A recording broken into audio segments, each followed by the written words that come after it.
everybody. On behalf of the Jordan family and the entire staff, welcome to Wiscasset Speedway. This is your track announcer, Ken Martin, ready to bring you the call of today's race program. The most important rule while you're here today, have fun. Welcome all my friends.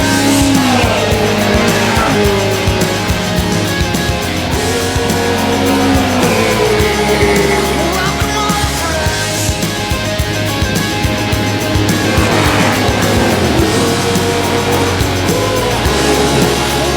all again.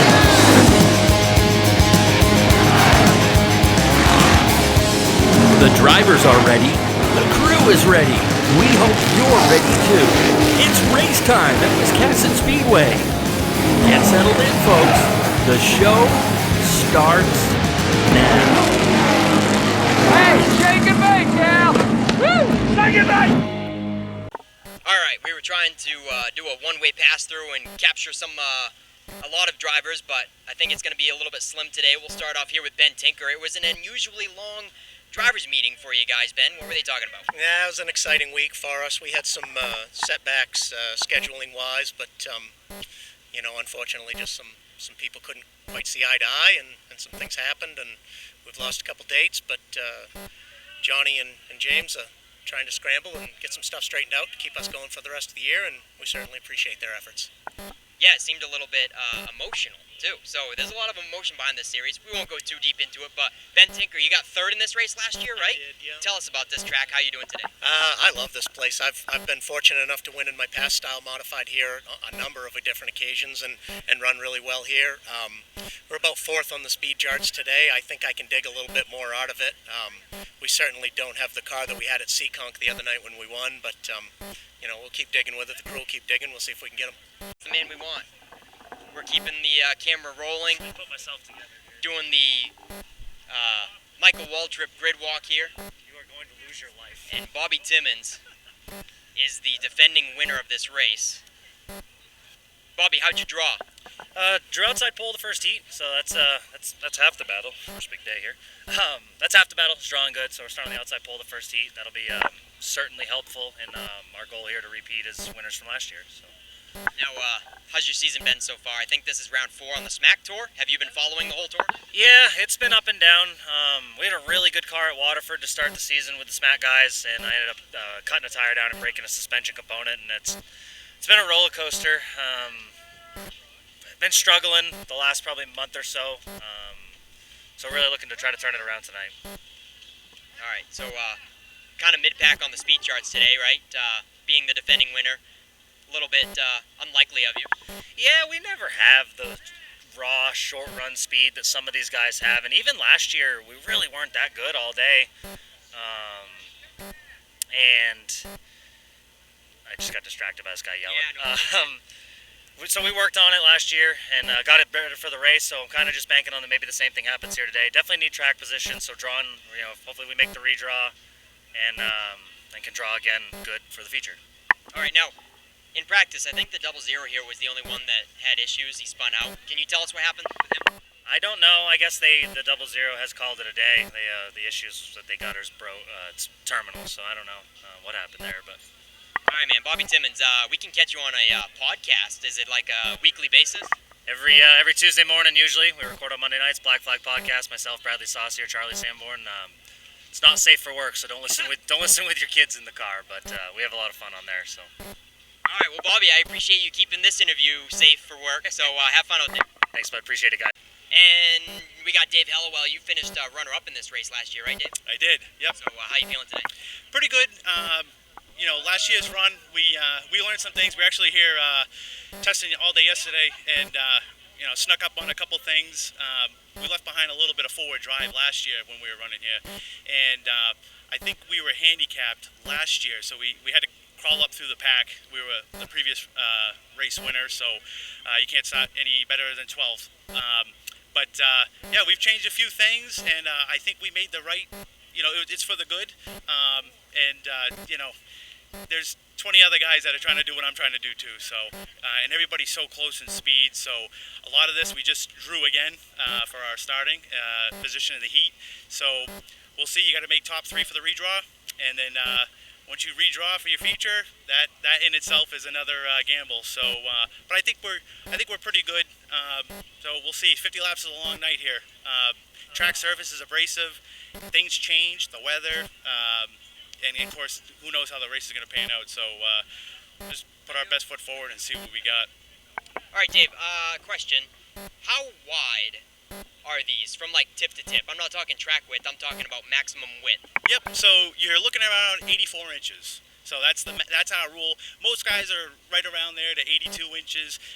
They're just annoying enough to, you got to put load wheels to get it in a trailer. So race car guys probably know what I'm talking about with that.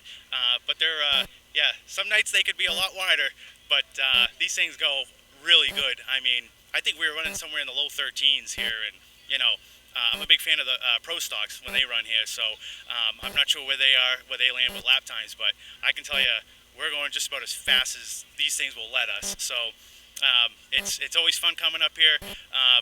The Jordan family, they're nothing but welcoming and kind and nice, and those are the kind of people we want to race for. So I hope this is another race that we lock down for next year. And of course Bentley Warren, rides on in, and this night's to honor him and his legacy, and hopefully we can finish one more car ahead than we did last year. Yeah, certainly. So going back to my question there, I know pro stocks, I think they're around the 78, 79 inch wide range, and you guys are 84, so that's 5 to 6 inches per car, too wide. That's a foot of lost width on a racetrack. So does space run out really quick on these things? Yeah, well, what it is I come from a fender background, a little bit of open wheel, and then the last 5 or 6 years or so, all I've been running is just super modifieds. And every racer will tell you there's never enough room out there, right? They could knock the backstretch wall and put it another 20 feet over to the right. It's still never enough. You're going to find yourself up there with someone else, maybe even multiple guys. So you're always fighting for real estate, but it's certainly interesting. But there's plenty of room here. It's very racy. It's very comfortable to run too wide. You can almost leave the speedway at the front stretch and then re-enter. So you keep that in mind when you're trying to go around slower cars or dodge a wreck. But I look forward to coming here. It's a very fun place to race. All right, so Dave Hellawell finished runner-up last year. He's in the 50 car. Be on the lookout for him tonight. Thanks, guys. And with that, a good afternoon, ladies and gentlemen, boys and girls. Welcome back home to Wiscasset Speedway. The sun is shining, and we are ready to go racing on a beautiful Saturday afternoon here in Mid-Coast, Maine. Thank you guys all for joining us for Group 2 and the return of the 350 SMAC Super Modifieds. This is one that we've had circled on our schedule. We're glad you guys are here to join us. We got 19 or 20 of those winged monsters down in the lower pit today, and they are ready to put on a show. But first, we're going to start out with the Wiscasset Modifieds, the TNL Automotive Modifieds. First of 2 heat races today for the mods. The lineup for this one will have Mike Brown at the point in the number 39. To his outside, the number 99 of Scott Trask out of Richmond. On row number 2, the number 34 is Tyler Robbins out of Montville. To his outside, the 44 of Jeff Meserve out of Saco. Bobby Meesmer in his second race back, and the number 21 out of Woolwich. And to his outside, the number 8 of Doug Phillips. Norm's Used Cars, Ford Mustang Pace Car taking the turn to the infield. And I'm going to turn it over to my partner in crime, Nick Huff, to give you all the heat race action. We're going green, Ken. It's points racing night for Group 2. The points are all on the line right here for 2 heats of the Modifieds. And we got a great battle still side by side right up front. Mike Brown and Scott Trask.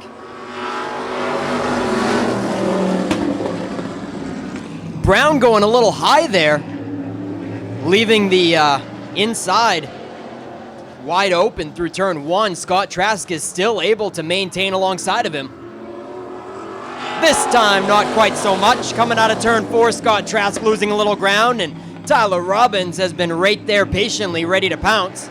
He'll put the 34 to the inside of the 99, and we got a nice 3-car battle for the top spot.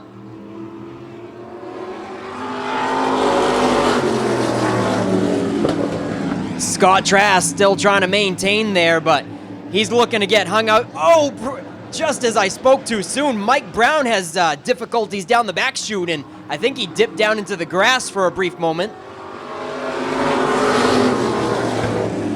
What a huge change up for this heat race. Scott Trask now, your new leader. And he's going to see the halfway flags this time for 5 laps left to go. And he's got a couple car length advantage on Robbins. This heat race got changed up in a hurry. Now you've got the 21 of Bobby Miesimer rounding out to the top 3, but he's looking to the high side of Robbins for second.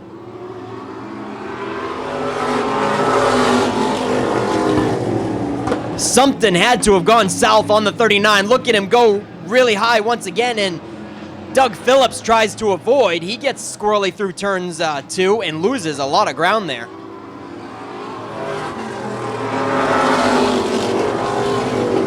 But like I was saying, something's got to be going south on Mike Brown's car. Right in the first half, he looked like he might be able to win this thing. And now nobody can touch Scott Trask. 2 laps left.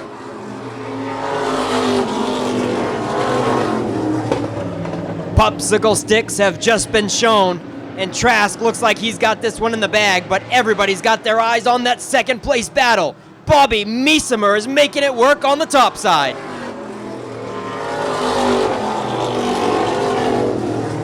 One lap left. Miesimer just about clears Robbins, and he'll finally do it down the back chute, and the 21 car is going to bring it down on the curb to solidify second. The win is going to go to Scott Trask.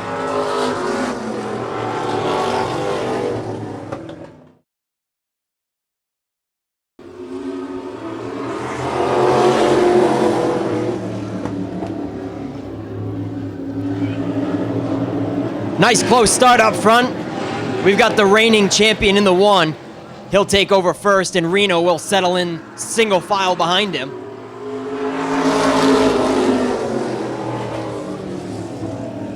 Adam Chadbourne in the 1. He just captured his 70th career feature win at Wiscasset Speedway a month or so ago.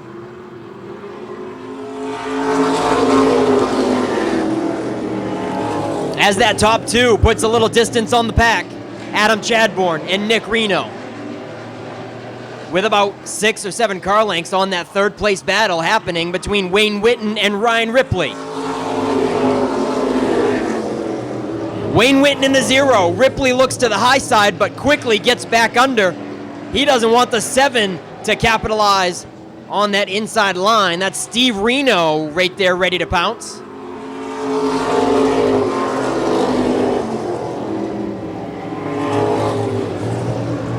Ripley looks to the top side once more, but can't make it happen. Wayne Whitten hanging on to third at the halfway marker.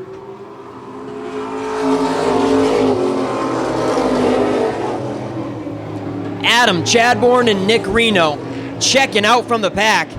And then we've got these 3 cars under a blanket. Ripley pulling some Days of Thunder crisscross action. And unfortunately, Wayne Whitten is going to get the hogging piggy flag. That is what the pink flag is used for. Wayne Whitten not treating Ryan Ripley very fair, giving him a line. Ripley's still working on him. Looks to the high side once more. Cannot make it work through 1 and 2 as usual. How will Ripley get around the 0? We've got only 2 laps left.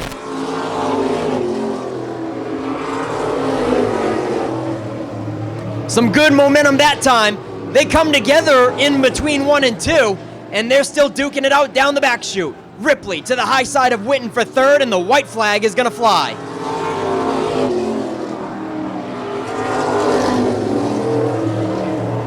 I have not seen the 09 struggle this hard to pass a car all season long. He is definitely a top competitor with multiple wins this season, but he's having a tough time around Whitten. Checkered flag is going to fly for the reigning champion, Adam Chadbourne. And runner-up honors go to Nick Reno in the 77. Whitten hangs on to third, and I can't imagine Ryan Ripley too happy about that one, but he settles for fourth. You're going to be hitting speeds well over 100 miles an hour, 110, 115, and the green flag is out. Tinker keeps the low spot there into turn 2. But Brad Babb is holding his own on the outside there. They're neck and neck through 3 and 4. Great battle for the lead. Tinker just at the line, I think. Inches either way.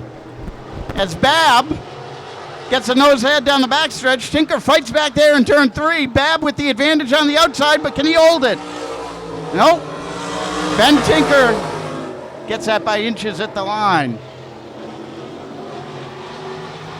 2 laps into this 10-lap qualifying race. There will be 3 heat races here today. Still neck and neck at the line. Tinker fights back. Beyond all that, Scott Watts Jr. getting bragging rights over his father with the 3rd position right now. Now Babb on the outside takes the lead. Babb is your leader on lap 4, halfway next time around. Brad Babb leading the way over Ben Tinker. Home state race here for both of those drivers. They're both hungry tonight. And then back there in 3rd, Scott Watts Jr. wants to have bragging rights over his father. Scott Watts Sr. in the 4th position. And the 77 of Kenny White runs in 5th. White puts heavy pressure on Watts Sr. there in turn 3. We've just notched lap number 7 for Babb and Tinker. 2 to go this time by in the first qualifying heat race for the 350 SMAC Super Modifieds. Babb now extending the lead in the Woodcutters Special there. The Babb family, when they're not racing, they're loggers, so they know how to work hard and they know how to race hard. Brad Babb takes a white flag, 1 to go. No pressure from behind right now as Tinker's settled into 2nd. And he comes out of turn 4 this time. Brad Babb takes the victory in heat race number 1. Ben Tinker 2nd. Scott Watts Jr. wins the battle of the Watts in the 3rd position. Scott Watts Sr. 4th. And the green flag is out. Great start by the 15, Leslie Kaiser. Right in command of the race early on. As that 15 builds up a sizable lead on the first lap. Neck and neck for the 2nd position, though. Sturgios and Matt Seavey battling for 2nd side by side. Seavey on the outside in that 91. Sturgios in the 57. Inches ahead there at the line. 2 laps down. These cars are so quick, like Ken was just telling us, with their record speeds. They're clicking off laps like nobody's business out there. Leslie Kaiser. Oh, trouble for the leader. Les Kaiser up in the high groove. Running slowly with that 15. He had a comfortable lead, but his car's come to a stop. Just looking outside over the field now for a restart. 3 laps in the books. 10 laps will be the distance. Green flag is out. And this time, Matt Seavey goes into the lead with that 91. It's like a silver bullet shot out of a gun. And it's hunting season there for Seavey, as he puts some distance there between 2nd place runner PJ Sergios. 5 cars on the track right now. Unfortunately, Leslie Kaiser dropped out of the race while leading.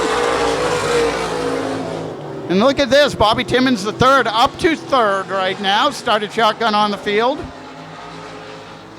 Just at the halfway point, and he's up into a, I guess you could call it a podium spot, even though it's qualifying. And I think he's got a little more way to go there. I wouldn't rule him out being in a battle for 2nd here. 7 laps in the books, 3 to go. Up front, it's all Matt Seavey in the 91. PJ Sergios runs 2nd. Bobby Timmons the 3rd. Out of Wyndham. He's a fabricator during the week and a heck of a good race car driver on the weekends. White flag is out. Matt Seavey leading the way. You wouldn't know that it's CV driving that car because on the side it says driver, nobody cares. Well, they're caring right now because Matt Seavey takes down the second heat race field that car, but the green flag is going to be out here.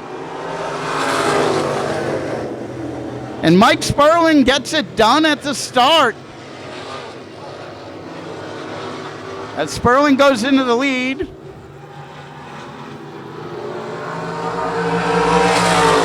But then he has a little bit of a fight there as Dave the Machine Hellowell gets his gears going. Hellowell now into the lead. The 07 of Bill Hellowell bringing up second place. So it didn't take long for this to become a Hellowell heat. Rusty Poland getting comfortable there in third. I'm sure if he's smart, he is watching what the Hellowell brothers are doing and putting it in his memory banks for the 50-lap feature because those guys will be a threat to win. Dave Hellowell in the 50 there, a multi-time winner already this year on the 350 SMAC Tour. 4 laps in, going to be halfway this time by. 3-car breakaway there. Rusty Poland keeping him honest. You would think he has a lot more experience in this type of car the way he's running. Great line there by Poland in the number 70. Bobbles a little bit there in turn 2. Maybe I jinxed him, but he's hanging right there with the Hellowells. As we put lap 6 in the books. The machine out front, Dave Hellowell Jr. His brother Bill in second place. Rusty Poland in third. Another Hellowell brother who doesn't really run a super modified very much. Dwayne Hellowell Jr., who's done all kinds of awesome things in racing throughout New England, but his 2 brothers now in the front. The 50 of Dave Hellowell, the 07 of Bill Hellowell. Rusty Poland keeping them in sight. White flag's out, though. It's going to be tough to catch and pass the Hellowells, but might be a different story come feature time. As now we go through turns 3 and 4 for the final time in this heat race, in all the heat races, actually. As the number 50, Dave the Machine Hellowell takes down heat race number 3. Victorious here at Wisconsin Speedway. Bill Hellowell second, Rusty Poland third.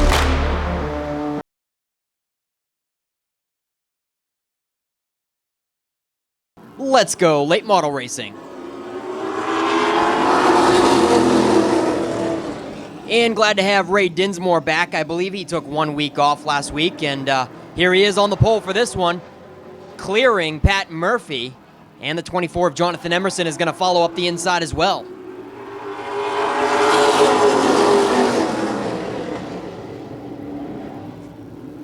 Brett Osmond trying to follow up, but Pat Murphy is looking relatively strong on the high side, still maintaining third in car number 86.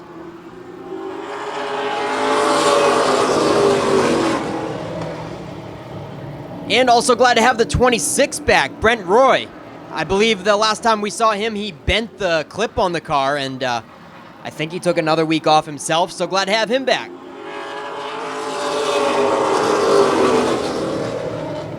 Brent Roy suffered some serious damage in a bad wreck and took 1 week off to get that car repaired, and it's looking just as strong as ever as he gets by Pat Murphy for 4th place.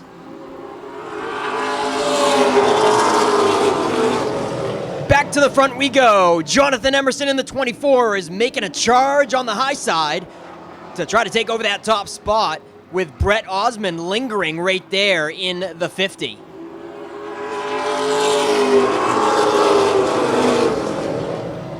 Emerson threads the needle to get back in line. We're halfway, and they are single file for the top 3, bumper to bumper. Dinsmore currently still fending them off in car number 81. Emerson tries the top side once again. Can Brett Osmond capitalize and get underneath him? Emerson's going to maintain it through 3 and 4, and now it looks like he is committed out there.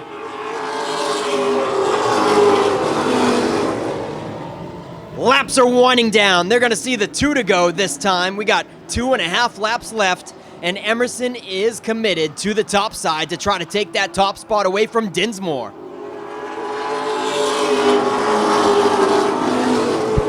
Not going to be able to do it yet. Brett Osmond capitalizes and gets the 05 underneath. They were nose to nose through turn 2, but down the back chute, Emerson gets a good run.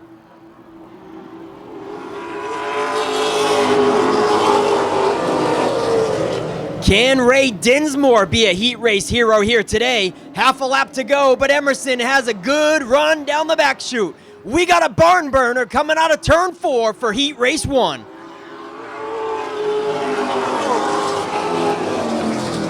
Beating and banging through turn 4, there was definitely a little bit of contact, and Emerson comes out on top.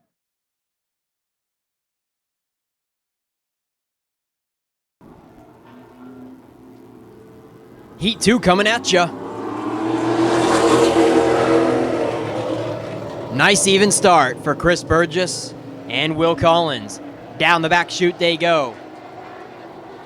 Collins from the high side clears going into 3, and he puts that Ford number 25 out front.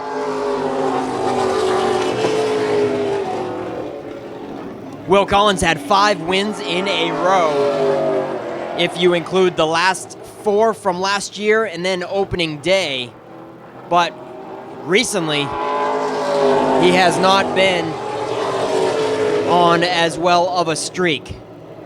Will Collins hoping to put that Ford back in victory lane tonight. Burgess just got his first career official late model win a couple weeks ago in the 47. And then Frank Moulton in the 15. Still looking for his first top 3 of the season. The 15 has run in the top 3 for a majority of races. But so far this season, he's been unable to seal the deal in victory lane at the end of the events. So would love to see that 15 of Frank Moulton in victory lane somewhere in the top 3 tonight as well. Oh, not off to a good start tonight though. Frank Moulton is heading down pit road. Tough break there. And so that's going to put the 09 of Silas Ripley, 13 years old, from the Ripley Racing outfit in the 09 up to 3rd now. They are dropping out of this one. I don't think that they really care where they finish if they've got a certain handicap where they have to start. So Wenners heads down pit road as well, joining Tiger Colby and Frankie Moulton. Once again, as Ken mentioned, Tiger Colby the most recent winner, so he's got to start deep in the field no matter what as well. So they're all opting out of this qualifier. Lap and a half to go for that AR Bodies, number 25, Will Collins, under the white flag now.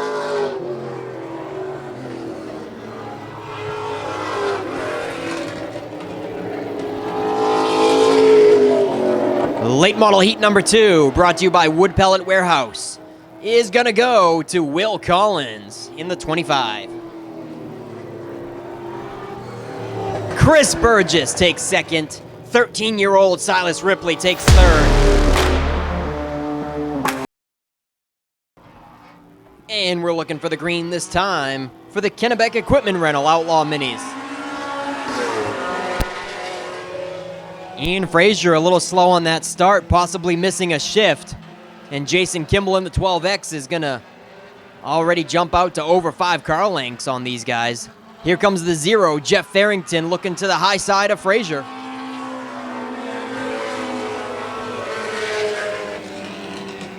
Zach Audette in the 19, just outside the top 3, waiting to see which line is going to progress, whether it's the 16 of Ian Frazier or the 0 of Jeff Farrington. Frazier washes up high and opens up the bottom for just a moment, but Farrington did not capitalize, and they are zigzagging all over the place. Zach Audette going from the top to the bottom and back and forth, vice versa. Zach Audette in the 19 looking for some real estate.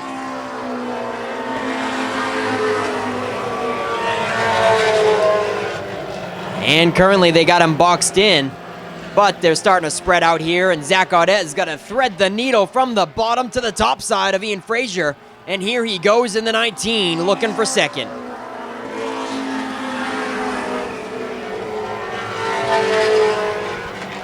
Zach Audette breaks free from the pack, and he'll set his sights on that 12X Volkswagen-powered ride of Jason Kimball.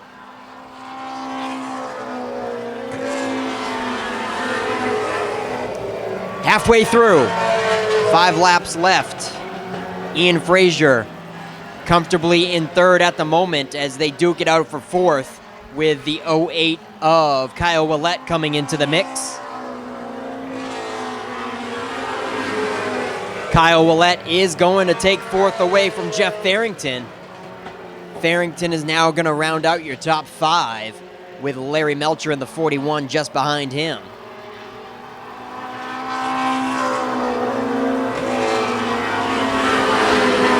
And here goes Kyle Willett to the high side of Ian Frazier looking for the top 3. Zach Audette is reeling in your leader, but I think he's going to run out of time. We've only got 2 laps left.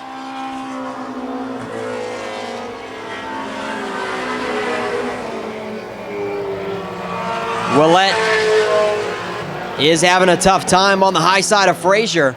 Neck and neck down the back chute for the final top 3 spot. White flag will fly for Jason Kimball.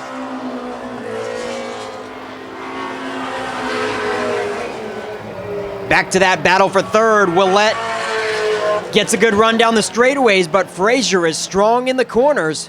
We're coming to the checkered. It's going to go to Jason Kimball.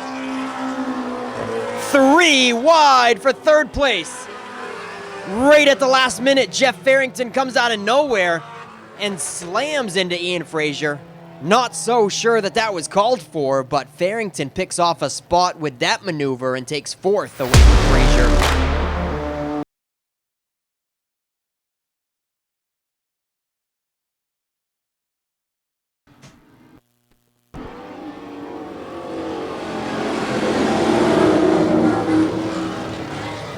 Very healthy field of Strictly Streets tonight, and they are already 3 wide. Something amiss for Landon Tapley in the 25.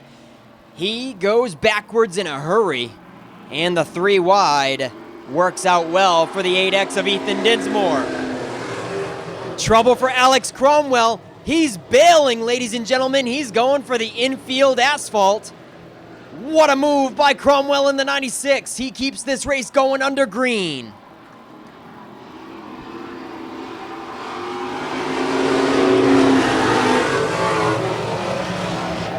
We got hard contact into 1, and that is Jason Wiggin in the 20. No, that's Scott Wiggin in the 26. He just about goes around, but again, he keeps this race under green as he gathers back up in the infield.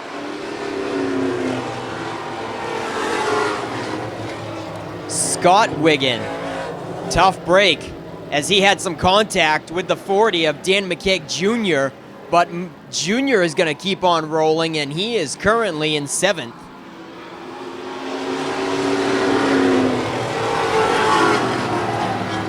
This race is getting all shook up.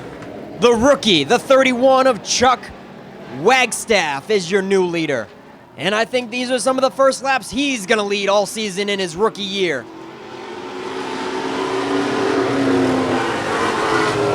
Door slamming for second place.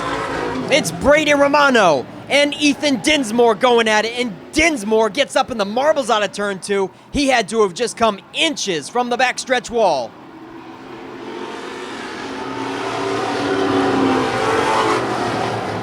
Still going at it though, side by side, and Jeremy Glacier's right there in the 99.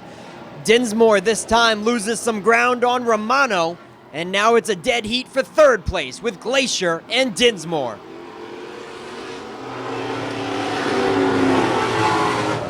Ethan Dinsmore in the 8X trying to get to the bottom, but Sean Emery is going to be right there to take advantage of it. And now they're going to go side by side for fourth with Sean Emery in the 13.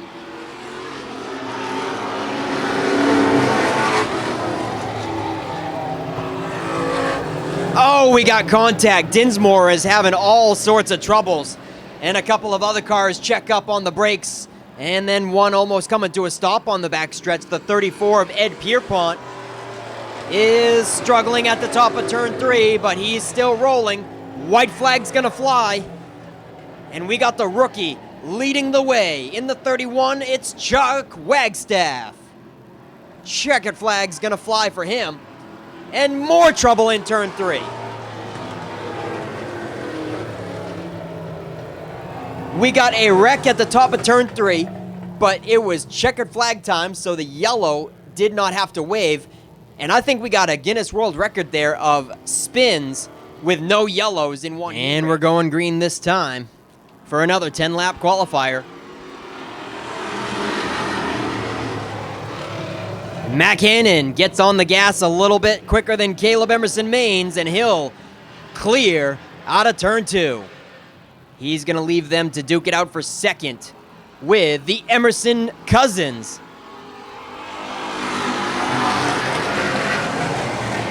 That is Zach Emerson in the 23 and Caleb Emerson in the 4. They are cousins, now rounding out second and third. But here comes Kurt Hewins in the 55 to say something of it.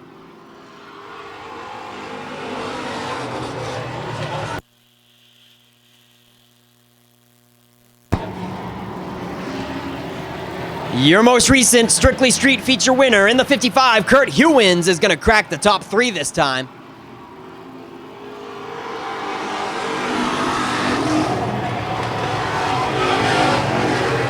And here comes the 00 of Wade Kennedy. Happy to have him back after he took 1 week off.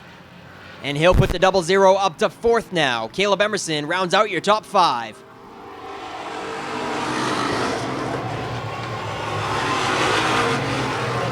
We just saw the 27 of Scott Eck in the top 3 a couple weeks ago. And surprisingly, he's unable to hang with that top 5.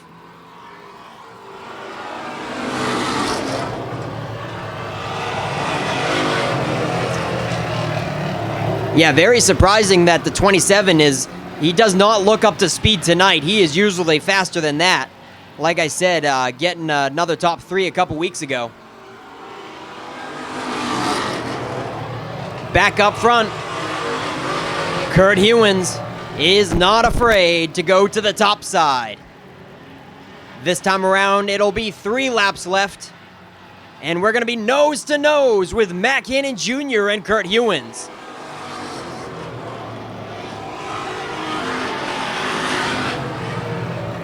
They are getting all sorts of bunched up there. 5 cars under a blanket. Kurt Hewins trying to progress on the top side. 2 laps left. Kurt Hewins, the most recent feature winner, is going to make the pass complete and take the lead away from Mac Hannon Jr. with Zach Emerson rounding out 3rd.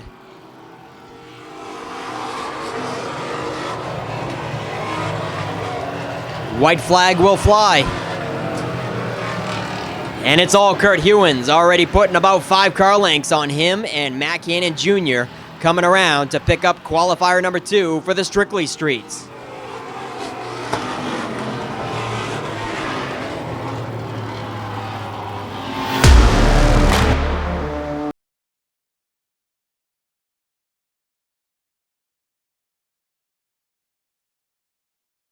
Pace car is in, green flag is out, and we are racing.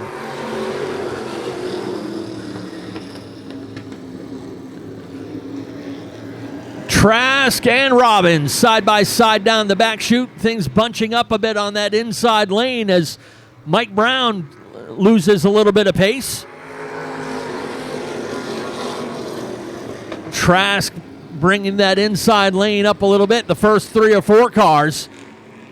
Nick Reno moves up into second. His father, Steve Reno, trying to follow up into third.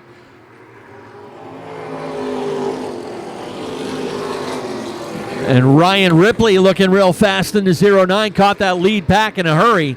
That's your front 5. Then you got to go back half straight away to the 1 of Adam Chadbourne. He finally breaks loose and looks to chase them down.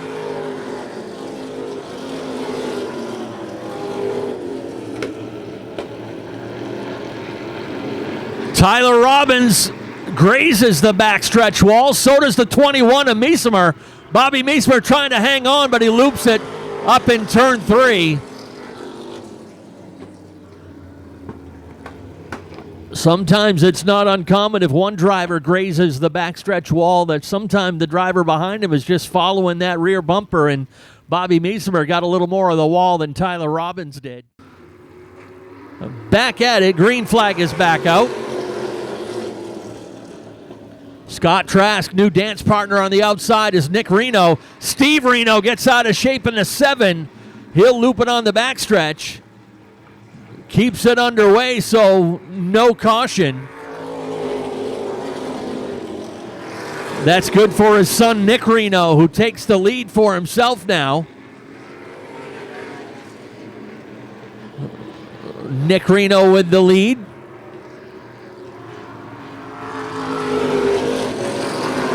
Then the 99 of Scott Trask, trying to hold his own there among the top drivers in the division. Ripley working the outside lane. Adam Chadbourne waiting in behind in 4th.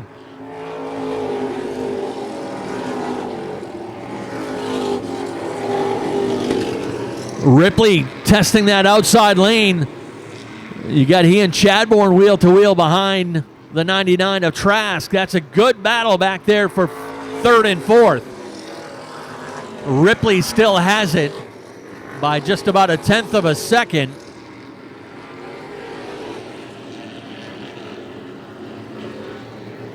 Then you go back to the 5th place car, the 34 of Tyler Robbins. He's being chased by Wayne Witten in the 0. But all eyes on that 3rd place battle. 2nd, 3rd, and 4th all up for grabs as they chase the leader, Nick Reno.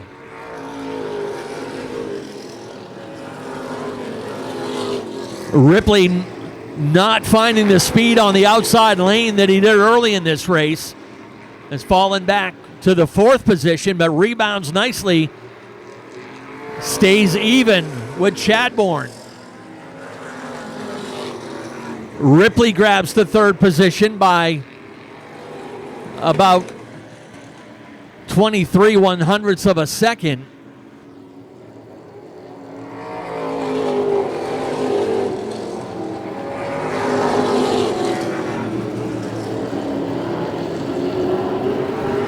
Now Adam Chadbourne starting to come to life on the high side himself. He jumped out of line to work on the outside of Scott Trask. Chadbourne will take that spot.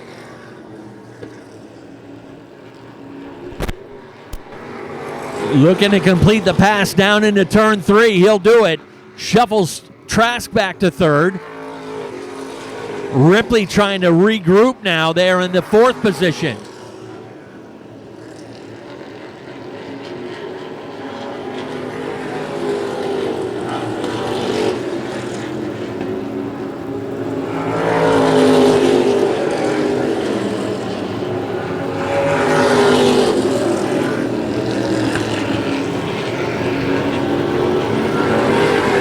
Halfway. Mike Brown off the pace now in the number 39. He'll limp it down pit road, and his day may be done. In the meantime, check the leaders. Nick Reno's got company now. Adam Chadbourne hustling up the outside. Top side for the defending champ. Getting more and more confident of what he's got under him there tonight in the number 1. He had a lot of repairs on that car in the garage this week after a wreck 2 weeks ago. Adam's been stuck on win number 70 for about a month, and he has come to life here after the halfway point of this modified feature. Reno now trying to hang on for 2nd. Ripley finally got by Trask to take over 3rd, but he's got a ways to go now to catch that lead pair. Scott Trask from the pole position, shuffle back to 4th. with 10 laps to go.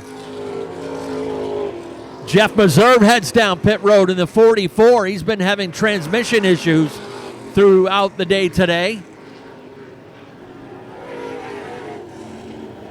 Bobby Meismer in the 21. He's got an issue. He's up against the wall again up in turn 3 and 4.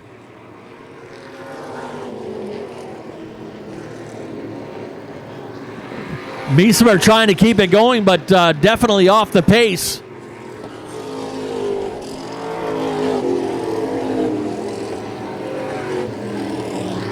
Good job from Bobby in the 21, keeping this race under green. Adam Chadbourne gradually pulling away from Nick Reno. He stretched his advantage out now to over 2 seconds, as Chadbourne will put the 33 of Dan Morris a lap down. Nick Reno may have to go into defense mode here in a moment, as Ryan Ripley has chased him down now to within a couple of car lengths, while the number 1 has checked out. 5 laps to go this time by.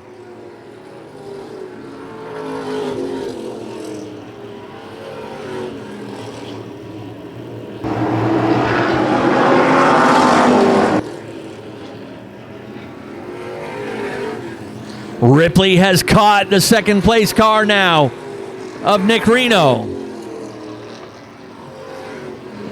They're good buddies off the track. We'll see how they race here in the closing laps of this one. Ripley has not had much success on the outside. He's going to try to force Reno to make a mistake, but Nick, being the veteran racer that he is, knows just protect that bottom side. If you're going to make him do anything, make him earn it on the outside. Reno actually slowing down a bit to back up the corner to make sure he stays down low. 2 laps to go this time by.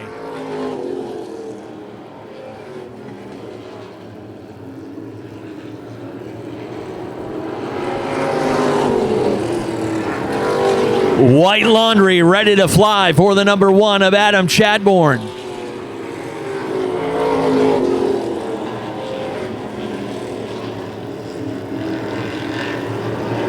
Dan Morris up ahead, but nobody's going to catch that number 1. Out of turn 4, checkered flag is up.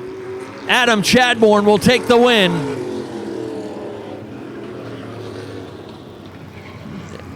Adam Chadbourne with the win and back on top of the modified ranks.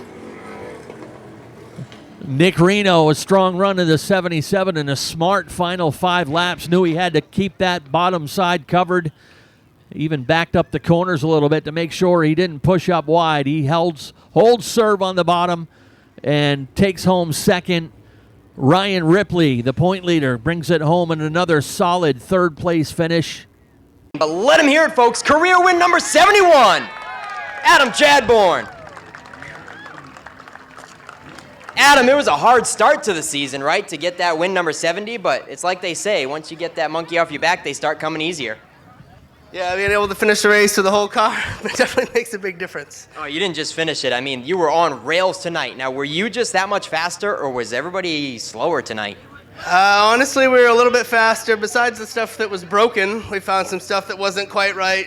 Just kind of got lax on, right? You do this, check the same stuff week after week after week and miss some things or whatever. So between this wreck stuff, we found some stuff that wasn't right, and we made a couple of small adjustments today, and this thing was on rails. All right, Chadbourne, I know you've got a laundry list of people that help you on this number 1 ride, so let us hear it. Thanks. I got to thank, first and foremost, my friends and family. They help support us every week. Thanks for Butch coming back. I got to thank my sponsors, Lynn Springs, Shop to Shore Carpentry, Dresden Takeout, Shads and Son Towing, Monswig Restaurant, Farley's Cannabis, Norms, Napa, Structure, Midcoast Glass, Burt's Oil Service, and Oliver Subaru Repair. All right, there he is. Career win number 71, Adam Chadbourne, tonight. But this guy would get the lap leader bonus if we had one of those in the 77 ride. Nick Reno, that number 1 was on rails, wasn't he? He was, and I knew mine was a handful, and I see him get beside me, and I said, go run with it, buddy, because that car's been spot on all day, and I knew I didn't have nothing for him, so I was just holding on. All right, Nick Reno, who do you got to thank on the 77 ride? Reno's Excavation, Dale Reno Construction, Bob Berry Concrete, my son, my wife, Jimmy, Nate, Cody, everybody over in the pit side, JBRH Excavation, Marty Hill and Son, Painting, Redline, Race Engines for building awesome motors. And, hopefully we can get a little better next time. Yeah, Ripley, he made it exciting at the end. Was he giving you a few little taps to the rear end? I don't think he ever touched me, honestly. I love racing with these two. They're great racers. You know that they're always in control of their cars. You ain't got to worry about them washing up or bumping. And, if we're bumping, it's just racing, it's rubbing. So it's fun to race with them. All right, nice run for Nick Reno tonight. And then on to third place, Ryan Ripley. Ryan, you had your hands full in the heat and the feature. It was a long going for you to come up through there tonight. I tell you what, it was a little free, but I think we should pour a little bit of oil on the track every week and make it fun like that.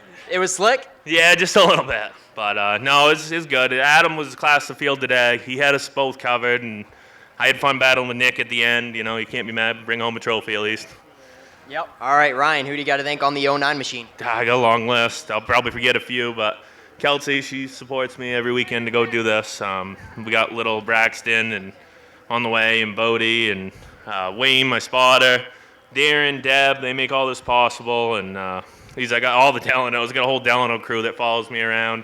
Wayne, Scott, Dustin, Kendall, Delano Seafood Shack, Billy Penfold, A&E Shellfish. What else am I forgetting? Come on, help me out. I already said that.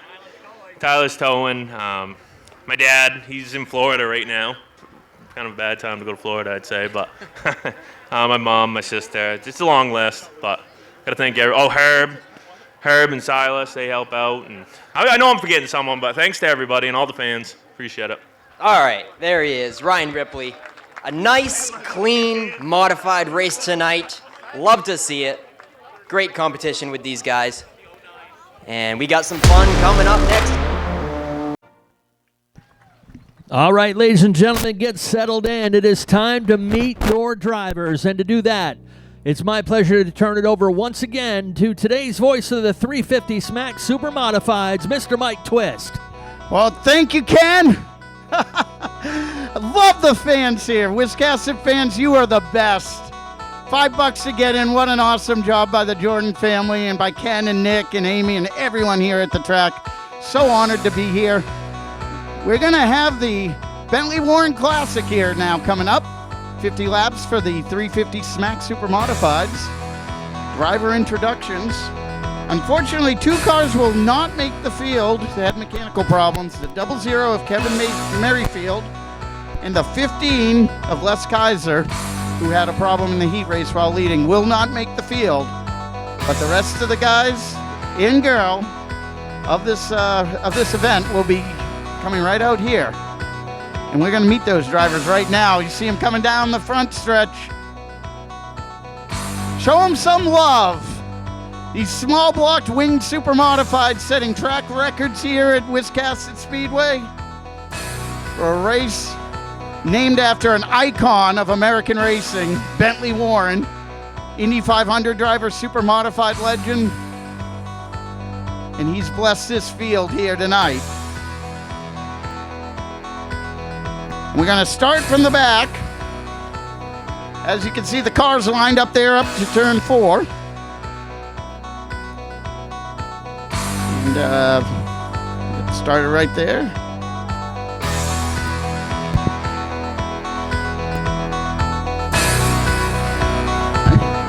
Okay, starting shotgun on the field tonight. In the number 3, the Dale Earnhardt Tribute car.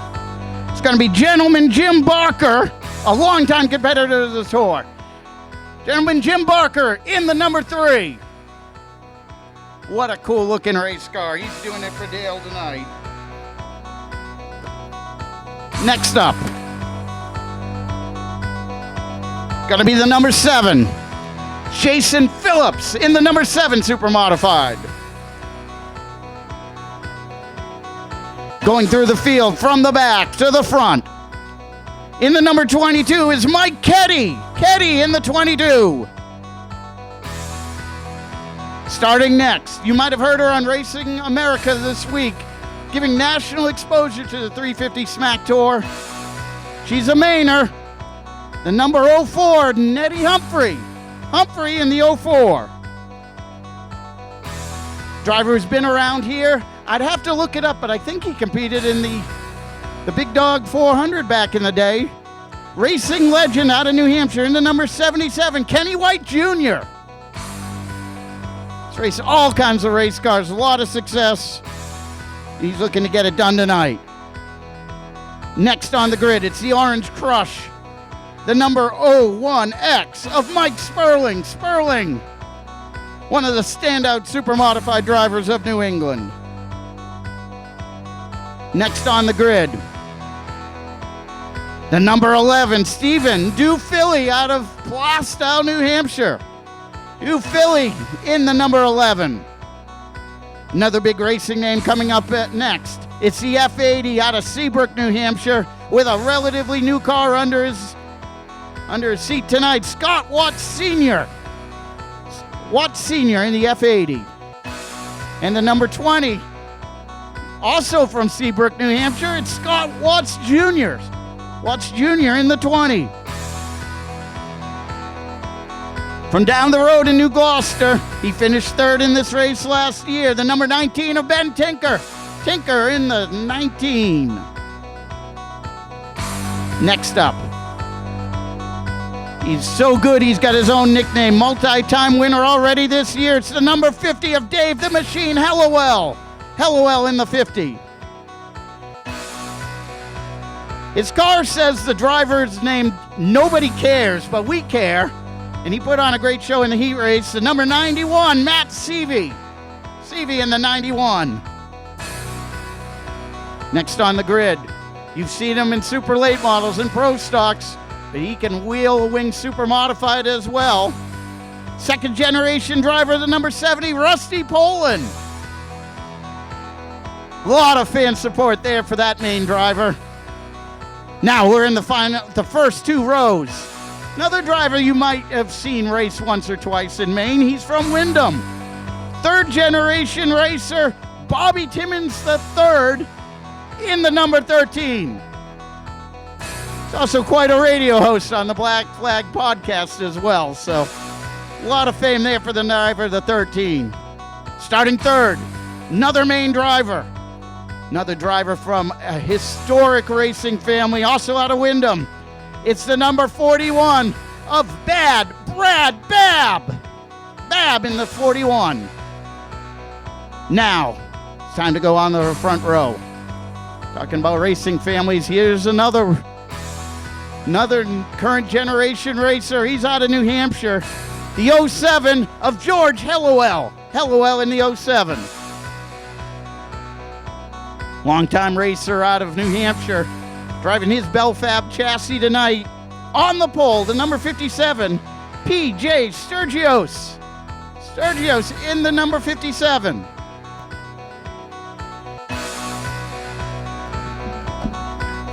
Now we're going to go down there to Nick Huff, his trackside.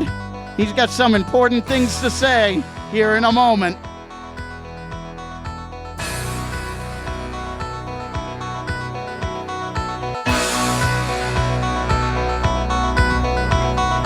All right, well, we can't say drivers start your engines for these things, so I was trying to get our junior official to say it, but I'll say it because he chickened out. So let's go racing. Drivers, strap in and prepare your cars for competition.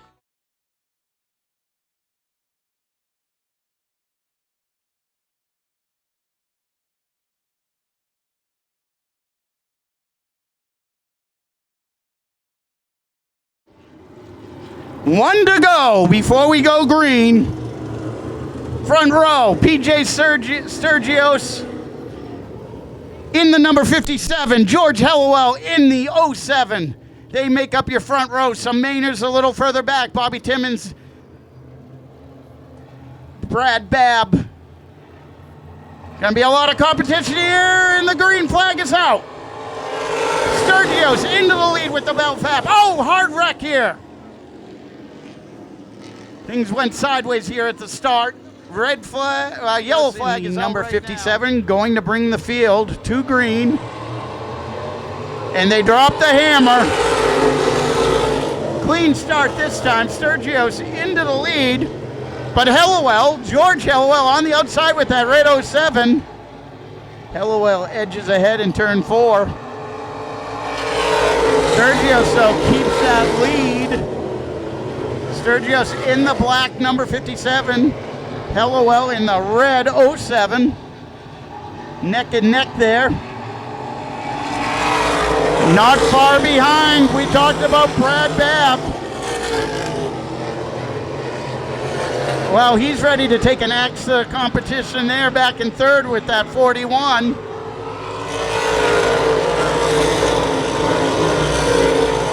He knows how to log, and he knows how to race, and he's running down Hellowell right now. Babb closing in on second place, looks to the outside. George Hellowell down low, protects the position, but Babb's just too strong up top. He's got the momentum on the backstretch. Put Brad Babb into your second place slot here on lap 5. PJ Sturgio still leading in the 57.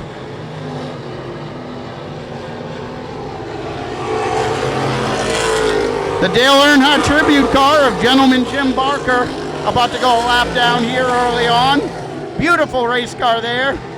Bet you've never seen a winged Intimidator number 3 before. Well, Jim Barker's got that race car. Not his night, unfortunately. He goes a lap down early. That's PJ Sturgios leads over Brad Babb right now.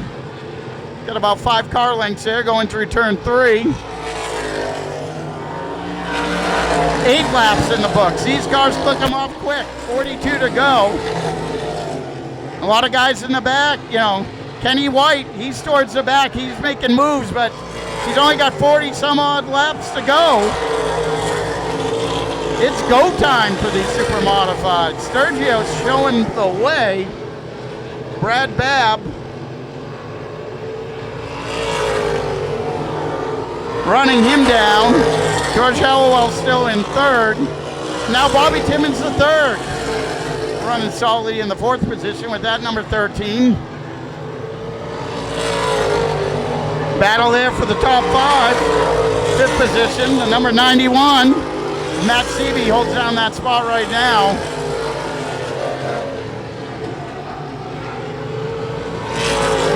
But he's got some pressure from the outside there. The number 50, guy who knows how to win, Dave the Machine Hellowell. Hellowell currently in the 6th position, but he's all over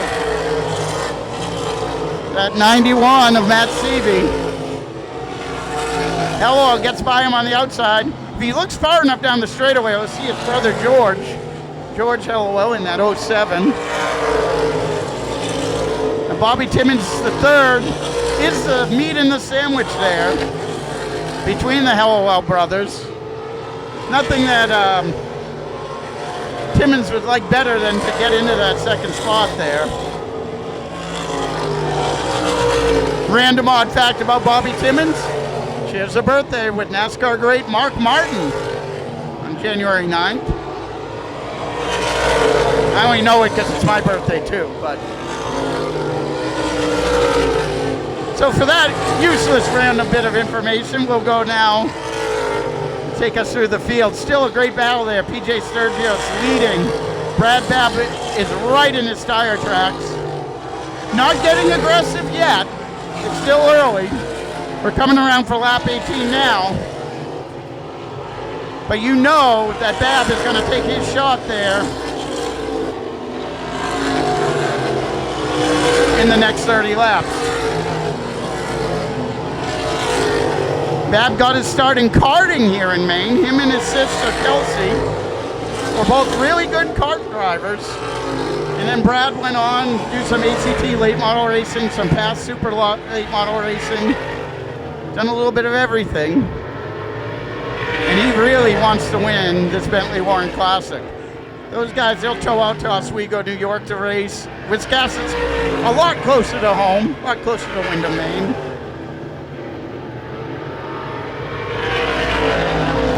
"21 laps down. Leader's going to be coming into traffic here. And that gives Sturgios a little bit of an advantage there going down the backstretch. He played the traffic card perfect. Put a little bit of distance back there between him and Brad Babb. Still a long race though. Not quite to halfway. 23 laps are in the books.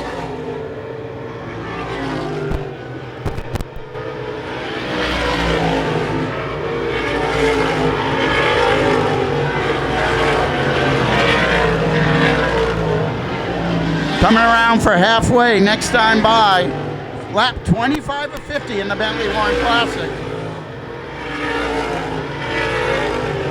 As PJ Sturgios still leads over Brad Babb. We gotta say hello to all the Racing America fans out there tonight. It's pretty cool. We know everyone from NASCAR drivers down in Pocono to street stock drivers down at Star are listening in tonight, watching this on Racing America. We thank you. Come on out and vacation up here in Wiscasset. It's by coastal Maine. Lots of cool stuff. Beautiful weather. Oh, and there's a slow car on the racetrack, the 22. Mike Ketty is slow. No caution, though. He pulls off the track. So the 22 drops out of the race here, apparently, on lap 27. Getting back to it, plan a vacation up here to coastal Maine and then pencil in Wiscasset Speedway for a Saturday night race. Only $5 to get in here. And it's such a family-friendly place. You'll love it. You'll love swimming in the Atlantic Ocean. You'll have all the charm of Maine. It's my home, and it's just a place we're really proud of. Another driver slow on the racetrack, the F80, Scott Watts Sr. So that's a relatively new car, and it's giving him some problems as he exits the racing surface. Lap 30, 20 to go. And now we're going to reset through the field. Kenny White Jr. goes a lap down to leader PJ Sturgios. Brad Babb runs second in the 41. George Hellewell in the red number 07. He's the last of the podium runners at the moment in third. Bobby Timmons the third. Nice top 5 run for him right now. He's in fourth with the 13 as we see some moisture coming out of one of the cars here down the backstretch. Stays green for the moment. As trouble there in turn 4. Keeps it out of the racing groove. And that's a tough break for the 19 of Ben Tinker. He really wanted to win this one tonight. Home state race, probably his home race here or Oxford, because they're both about the same distance from his home in New Gloucester. Tough break for Ben Tinker going out of the race here on lap 34. But we say green. He was smart enough to keep it up on the high groove and not ruin anyone else's night. So good move there by Ben Tinker. Sergio still showing the way. Running some sub 14-second laps here. 3/4 of the way through the Bentley Warren Classic. That is just amazing. Just ran a 14.001 lap, the leader there. PJ Sturgios leads over Brad Babb. George Hellewell, Bobby Timmons, and Dave the Machine Hellewell, your top 5. A little bit further back, Matt Seavey's running in 6th. The number 70 of Rusty Poland has a good run going there in 7th. The 11, Stephen Dufilly, runs in 8th. Kenny White, the 77's in the top 10. And rounding out the top 10, the 04 of Nettie Humphrey, running in the 10th position.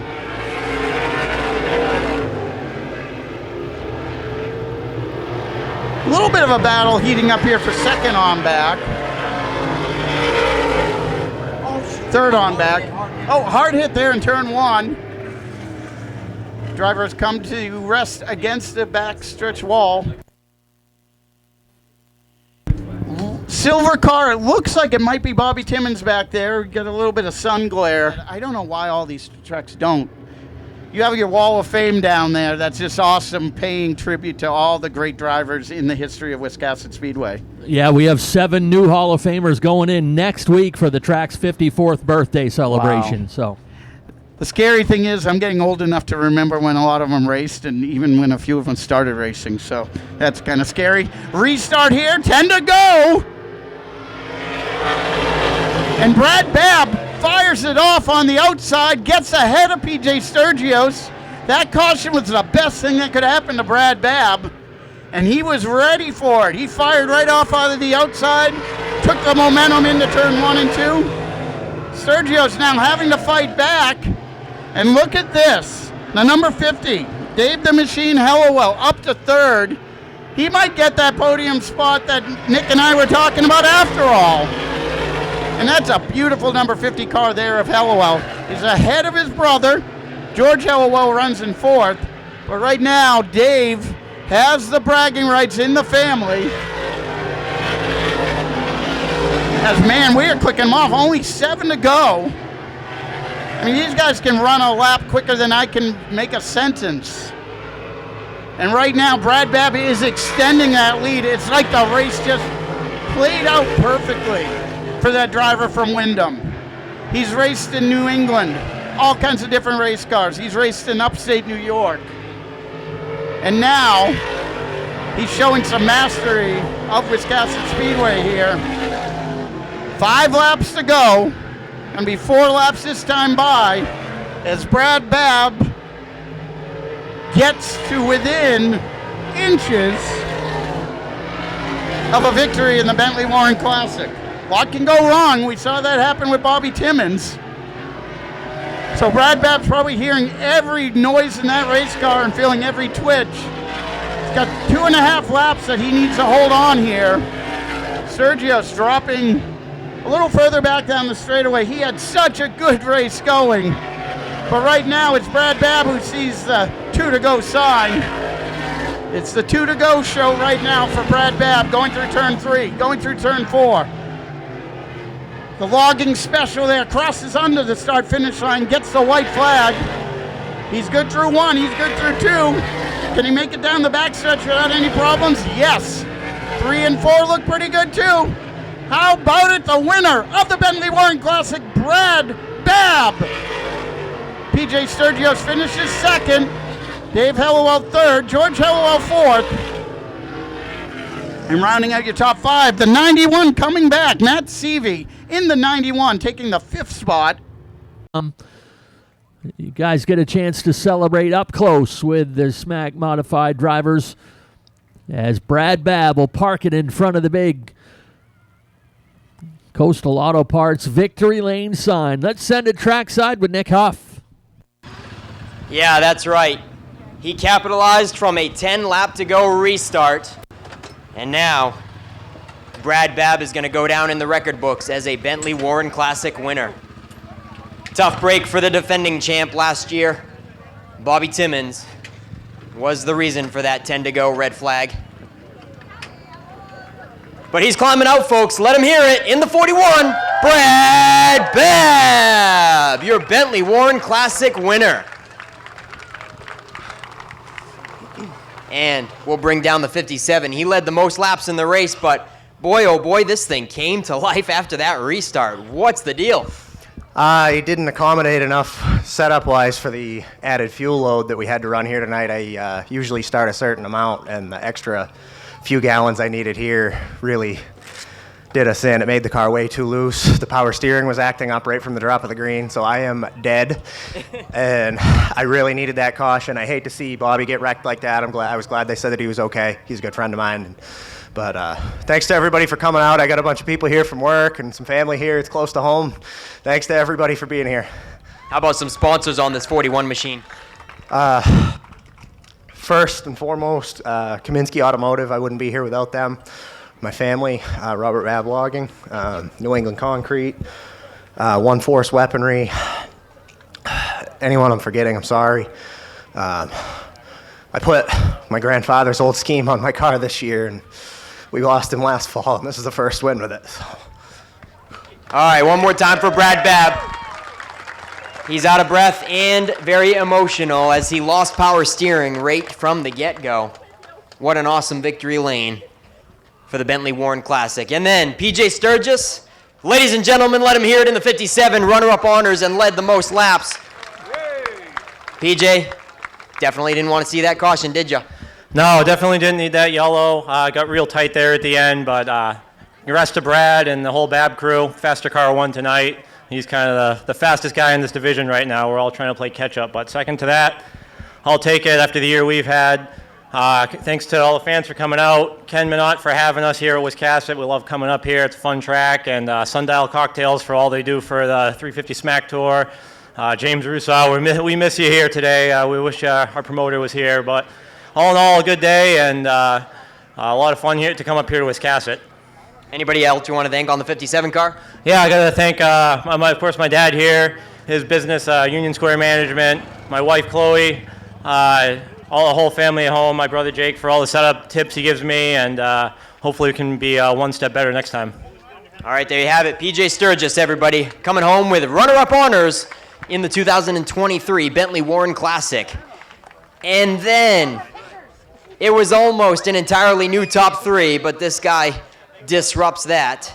All right, folks, I know he'd appreciate some applause. Dave Hellowell in the 50. Dave, what'd you finish, second last year or third right here? Yeah, we finished second, so we're bridesmaid quite often when we run here. I've been running here for years, even with other teams, and we always win our heat race, do good, show good speed, and then in the future, just the way the cards fall, we always fall a little short. So we had an issue with the left rear tire coming apart.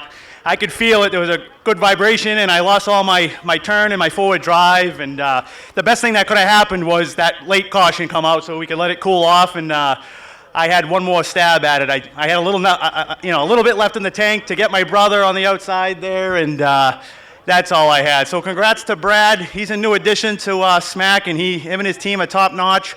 PJ too, him and his dad, they're a two-man band, and I certainly wasn't catching those guys. But I want to thank Mike Muldoon, guy comes all the way from Baldwinsville, New York, gives me the best equipment, and of course our sponsors, O'Reilly Auto Parts and Sundial Cocktails, and the Jordan family.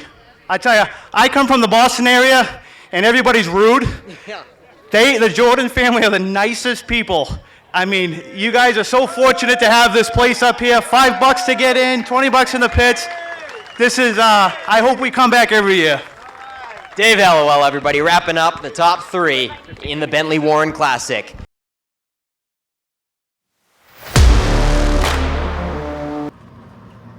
Pace car heads in, and we'll turn our attention to flagman Nate Sennett. Green flag is out.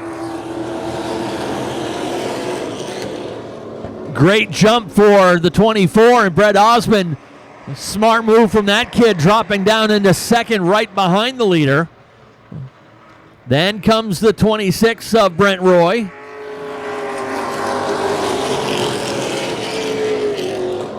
Things getting tight and racy down there in the middle of the pack.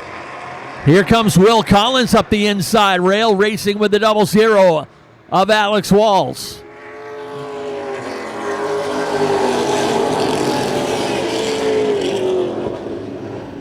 Jonathan Emerson,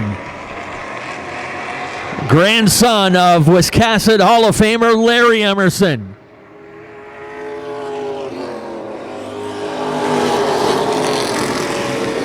Comfortable lead now for the 24. Osmond all alone in second. The race, a good one there, side by side for third between Brent Roy and Alex Waltz. Waltz making that outside lane work.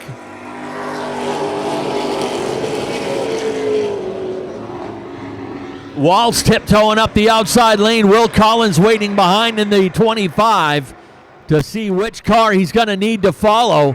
It may be that 00.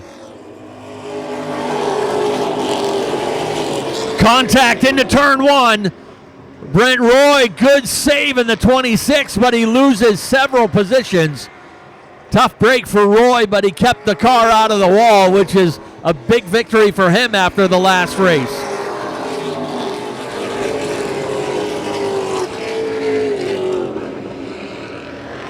Now a full straightaway back from the leaders is the third place battle. Alex Waltz has got that spot for himself now, but he's got Will Collins racing up the outside.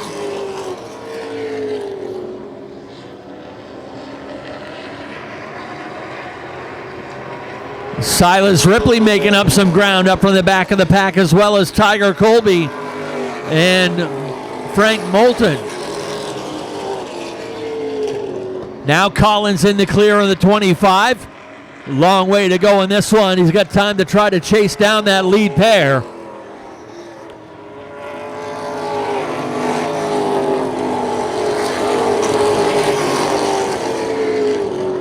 Jonathan Emerson in just his second year of late model competition after cutting his teeth for about 8 years in Strictly Streets.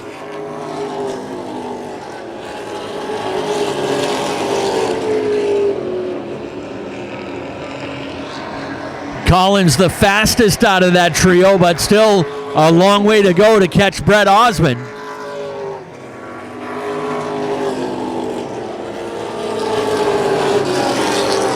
Tiger Colby in the 78 has raced his way into the top 5 up from the back of the field, patiently waiting behind the 00 of Alex Waltz.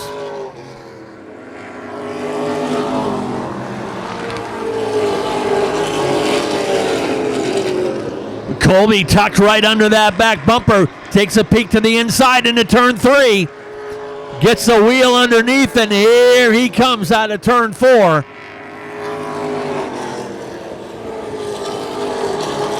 Waltz able to cut down across the nose of Moulton, but Moulton not liking that a bit. He sticks the nose underneath into turn 3.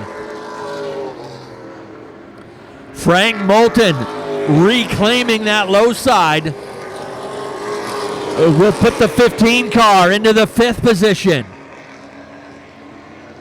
Will Collins has chased down that lead pair.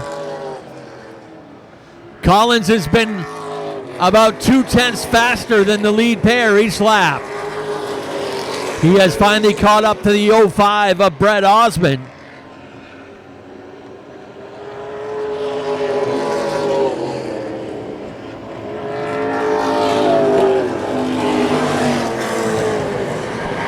Fastest on the track is still that number 25 of Collins. He sets up on the outside now of Brett Osmond.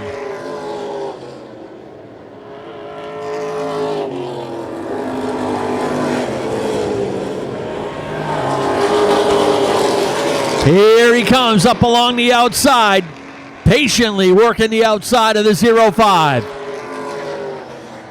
Collins takes that spot, 33/100ths of a second, the interval at the line, and he'll finish the pass down the backstretch. Put Collins up into second.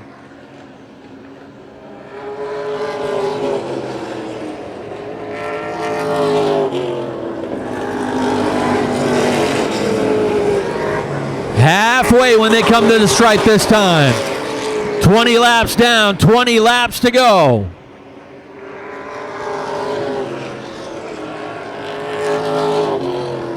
Out around the outside, Will Collins takes the lead halfway through this race.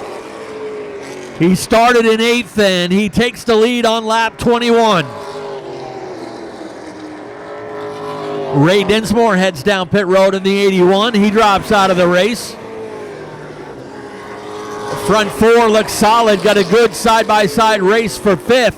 Silas Ripley in the 09. Frank Moulton in the 15.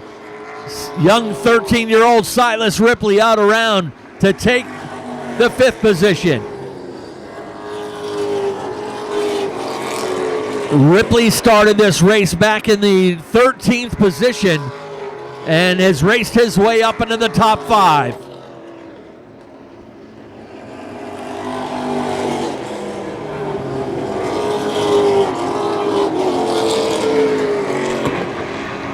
There goes the 4 car of Connor Wenners. He'll head down pit road. Wenners calling it an early race. He's actually made his Pro Stock debut a couple races ago and is gradually getting better.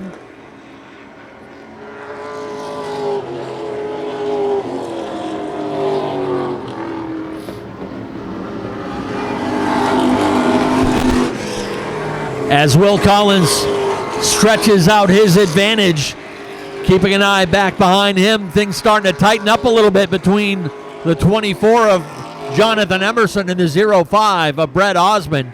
All the while, the 78 of Tiger Colby about a 10th faster each lap. Colby closing in now.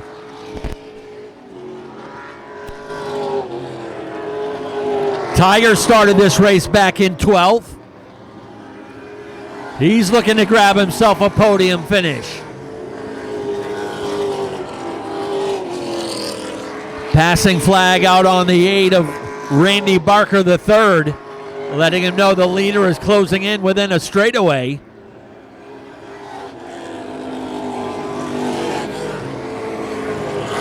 Fastest car on the track continues to be, actually last time around it was Silas Ripley in the 09 was the fastest on the track.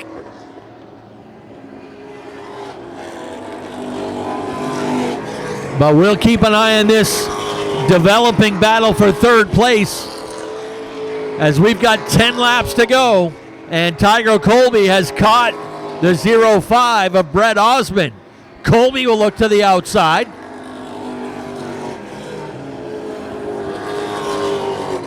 Gets a good run down into turn 3, pulls the fender up alongside.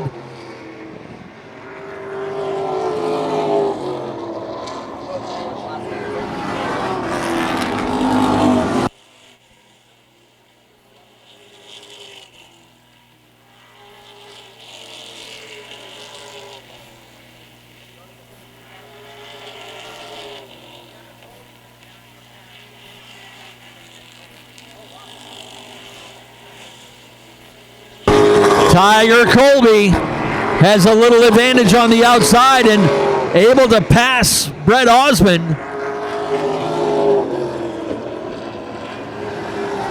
Collins has built up a big enough lead. He can pick his spot to get by these lap cars.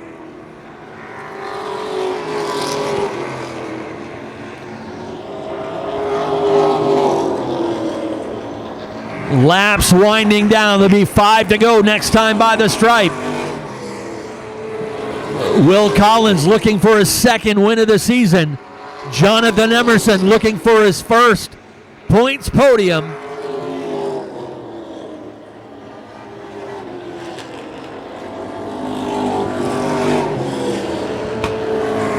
Tiger Colby patiently waiting for his chance to take a run at that second position. He's got a fender up alongside, makes it even into turn 1.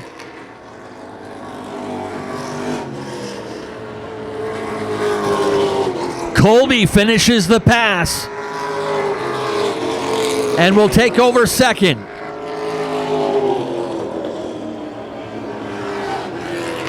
This time by to be 2 laps to go on the number 25 of Will Collins. A strong run. Looking to run away with his second victory of the season.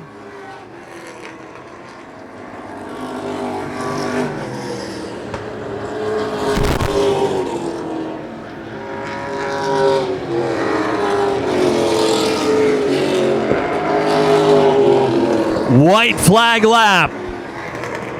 A final time down through turn 3 and 4. Checkered flag is ready to fly. Will Collins will get the win. Here comes your race for second and third.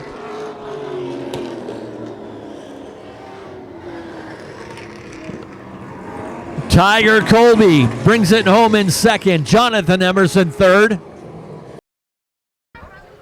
All right, here he is, folks. Will Collins, your late model winner tonight. So, Will, like I was saying, it was opening day since we last saw you in the first position, at least, and uncommon for this car. What's been up this season? Honestly, time. Work's been real busy, and then the weekends we're not racing. You know, my kids are my priority, so racing's kind of got put on the back shelf this year. But I had some time to work on it this week, and with some help with some of our friends out in the Midwest, I think we kind of got it back. That being Pathfinder? Yeah, Pathfinder, and we've got some friends out there that really help us a lot. All right, we'll keep those ones hush-hush, but who else do you want to thank on the 25 car? Eaton Construction, Beckett's Auto, Swiss Storage, L&S Concrete, my mom, dad for all they do, my wife, my 2 boys, everyone that comes every week and helps. I can't thank them enough. Win number 2 for 2023 for Will Collins. And Tiger Colby. Like I said, his maiden voyage out, I'm sure a lot of people said, he had 4 brand new tires, beginner's luck. But he showed them that that 78 car is fast, and it's going to be fast for the remainder of the season. Hopefully, we'll see you for the rest of the season, Tiger. Can we expect that? Yeah, we should be able to expect that. It's a really fast car.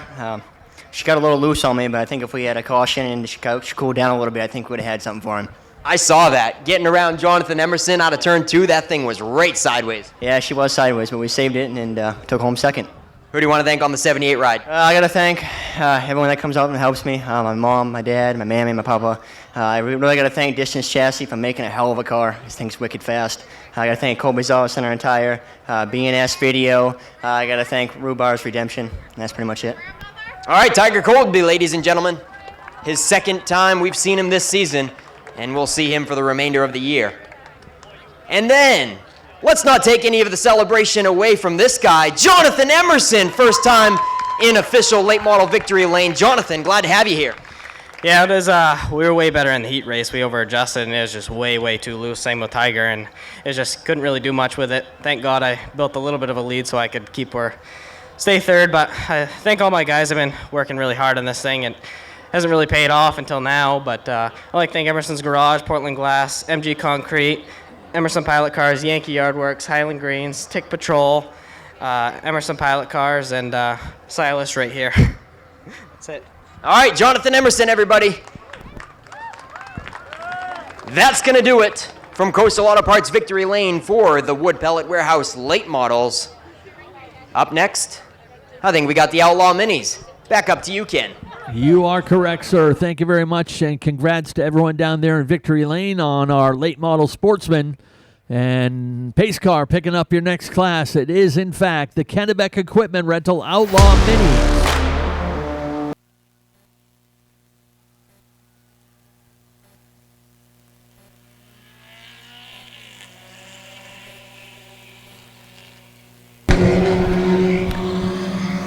Off and running, and the 12 of Jason Kimball. We mentioned Hall of Fame here at Wiscasset Speedway. His dad, the late Dave Kimball, is in the Hall of Fame here at Wiscasset Speedway. And he's getting out to a quick lead because he knows that 19 car is coming.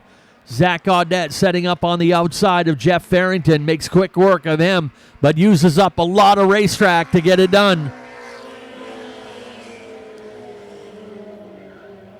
Farrington hanging tough there in the 0. Jeff moving up from the Thunder 4 Mini Division from last year. Finished in the top 3 in that class each of the last 2 seasons.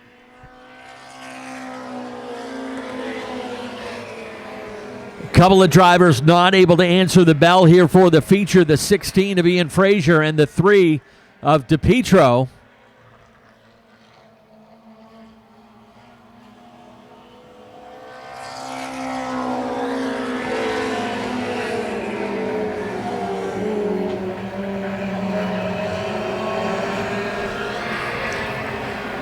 Kyle Willett patiently working that outside lane. That helped pay off to a division championship last year. Didn't necessarily lead the division in wins, but was the division's steadiest driver.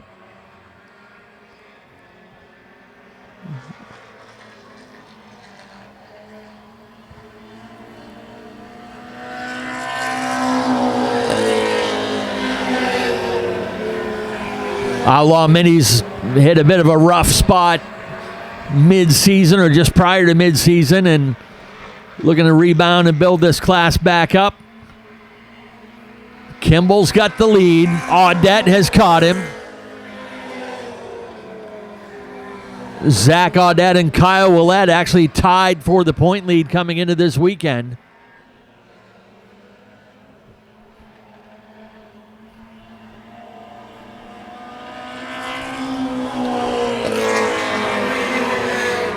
We have had 3 different feature winners in this class this season. Audette with 2 wins, Kyle Willett with a win, and Jimmy Childs with a win.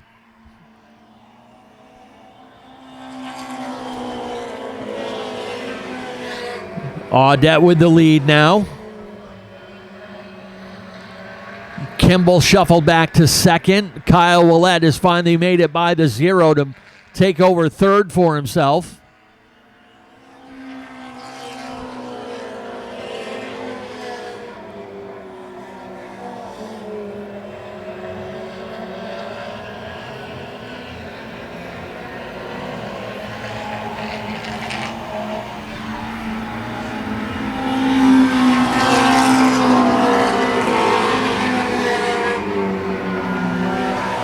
Audette has a lead of about a half a straightaway, translates to a 1.2 second advantage.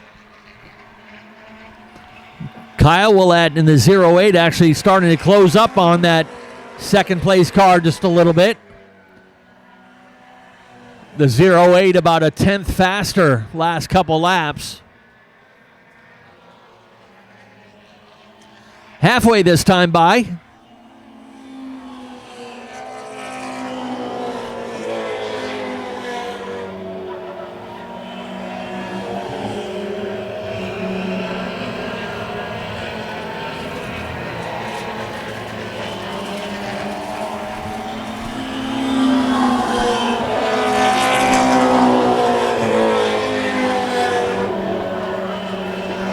Audette, the 2-time champion here in the Outlaw Minis. He'll have 10 laps to go this time by the stripe. Kyle Willett has chased down Jason Kimball and will set up shop on the high side here in the closing laps. Kyle, a teammate of Zach Audette. Kimball, as always, racing for Pete McCollett. Pete was quite a racer back in his day here in the Outlaw, in the mini stocks in Wiscasset Speedway history. His racing career going back well over 30 years.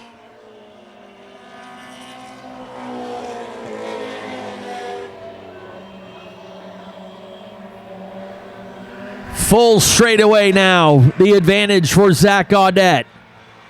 Willett nearly has completed the pass. He'll get him this time onto the front stretch.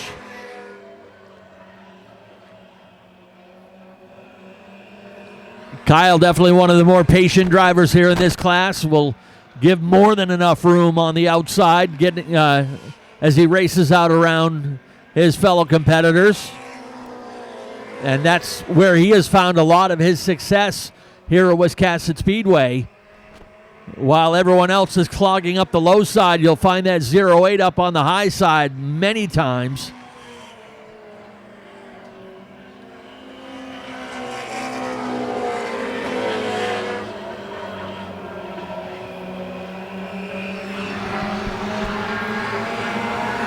First stop.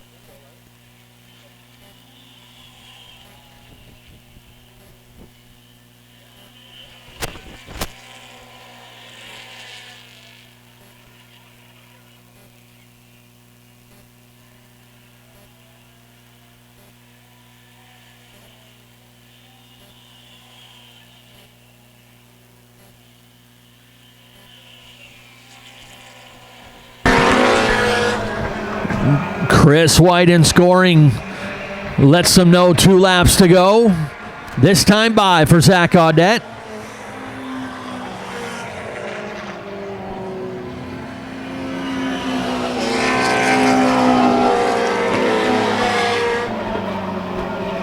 As I said, it was a rough first half of the season for this class, and A little low on car count, but no doubt these guys pleased with being able to load their cars up in one piece at the end of the night. And they'll go green to checkers. Final time out of turn 4. Checkered flag is up, and Zach Gaudette will get win number 3 on the season.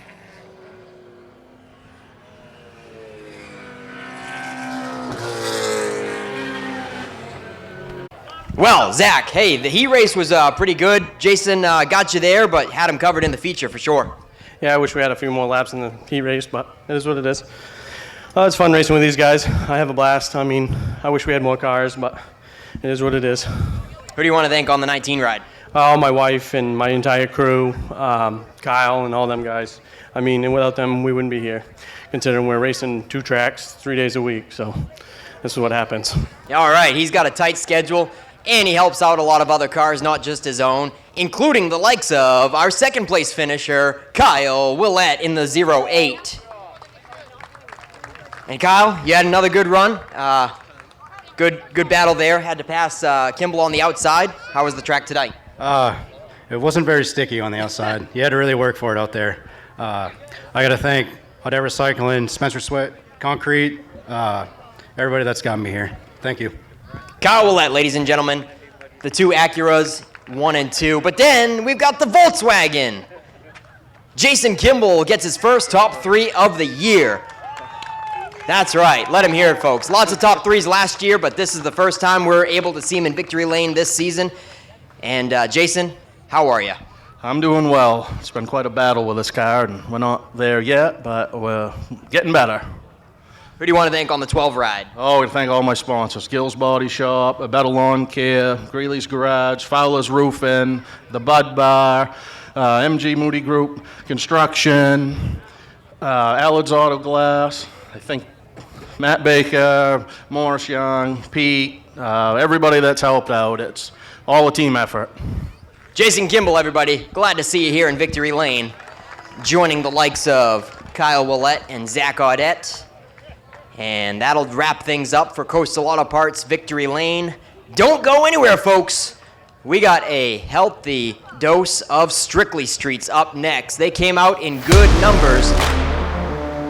All double file, lights are off on the pace car, ready to pull in. Final race of the night for the Portland Glass Strictly Streets. Wagstaff and Glazier get the green. Here we go. Jeremy Glazier takes the quick lead. Not surprised to see Kurt Hewins already out to the 3rd groove back in the pack. Up front, though, Sean Emery moves into the 3rd spot. McCaig settles down into 4th. Landon Tapley 5th. Then a couple car lengths back to the 78.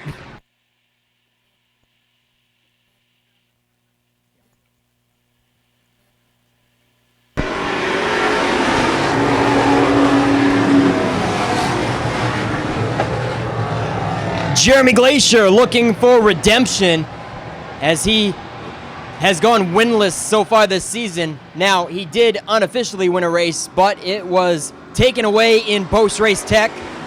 So, the 99 still seeking that first feature win of the season. Jeremy Glazier out of Appleton, Maine. And then you got the rookie, the heat race hero in the 31, Chuck Wagstaff, looking for his first top 3 of the season. Sean Emery's trying to get underneath, and he gives him a fender to shake up Wagstaff and get him off the bottom groove. Wagstaff goes over the nose of the 40 to get in line single file. That was a close call, and I'm sure Dan McCaig Jr. in the 40 did not like that move one bit. McCaig Jr.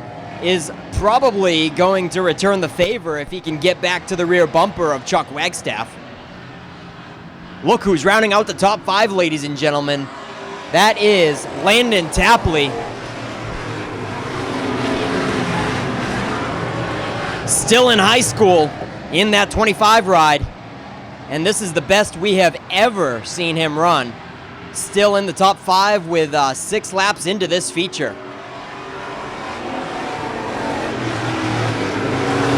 Last year was Landon Tapley's rookie season in that 25 car. And again, this is his second year, and this is the best we have seen him run. Looking stout, rounding out the top 5 at the moment. Alex Cromwell had a less than favorable heat race where he had to take evasive maneuvers and go all the way through the infield and did not spin, kept the race going green, but fell all the way to the rear and away from the pack. So Alex Cromwell did not start off the night very strong in his heat race, but he is looking stout just outside the top 5 and putting the pressure on Landon Tapley right now as we speak. He's in the 96 car with Ethan Dinsmore right behind him in the 8X. Matt Cannon Jr. is behind Dinsmore, and then Landon Tapley just got pushed out of line by Cromwell. And now Cromwell in the 96 rounds out your top 5. Landon Tapley threads the needle and gets back in line after losing 2 spots. Right in front of Matt Cannon Jr. Last year's Strictly Street champion in the 08. Matt Cannon Jr. has definitely not been having a championship season yet this season. But we're only halfway through it. Plenty of time to turn things around. Here comes Kurt Hewins. Not afraid to run the outside. He's starting to pass some cars now into the top 10. Kurt Hewins now in 9th and looking for 8th, and Landon Tapley's in trouble again. They're checking up going into 3. And Tapley loses some more spots. Everybody makes it through. But that is going to slow the pace of that second portion of the field away from that top 5 portion that's trying to run away. So far, this one's been caution-free as they just went past halfway. This time around will be 10 laps to go. And if Kurt Hewins breaks free of this portion of the pack, he's going to have a long ways to go to the top 5. Kurt Hewins is the most recent Strictly Street feature winner in that yellow number 55. He's the most recent Strictly winner 2 weeks ago. But he's got a long ways to go to repeat it.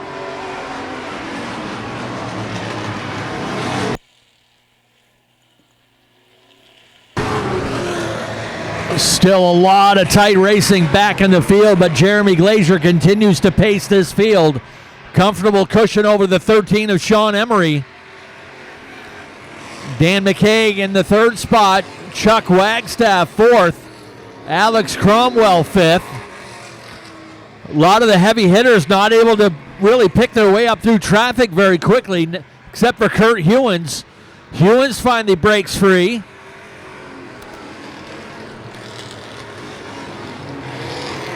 But no real significant movement from Mac Hannon or Zach Emerson or some of the guys further back. Hewins started this race back in 16th.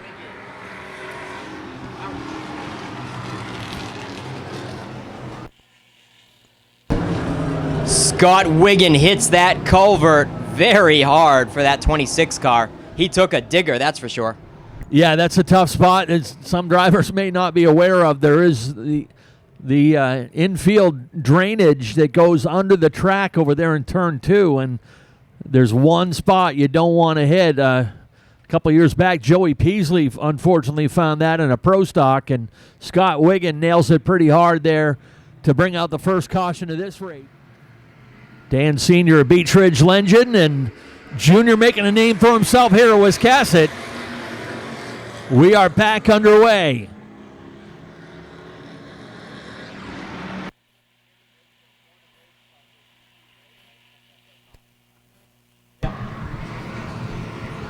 Five laps to go this time by.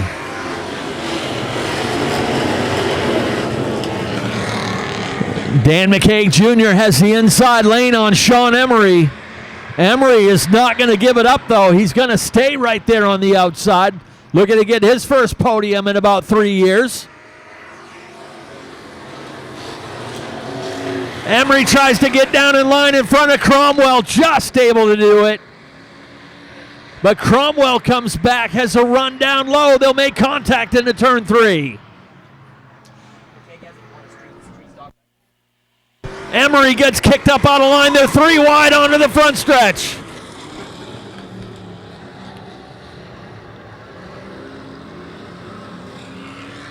And Mike Carlton is running every direction he can. He's got cars all around him.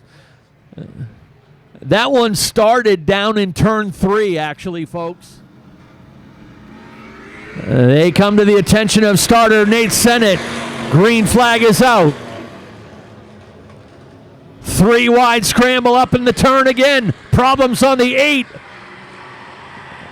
Ethan Dinsmore drops anchor at the back of the field. 2 to go this time by.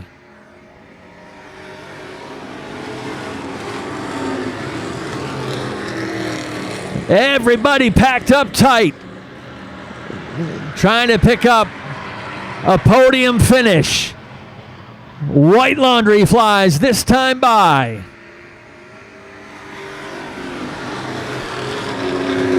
Glacier back in charge. Emery coming back, but don't count out the naughty 40 on the high side.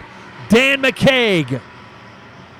They'll make contact in turn 3, leaning on each other. Checkers are up.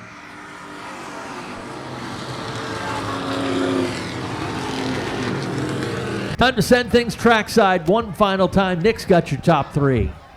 All right, and I hope you guys had fun tonight. I know we sure did. $5 every Saturday night throughout the summer months at Wiscasset Speedway. How can you guys beat it?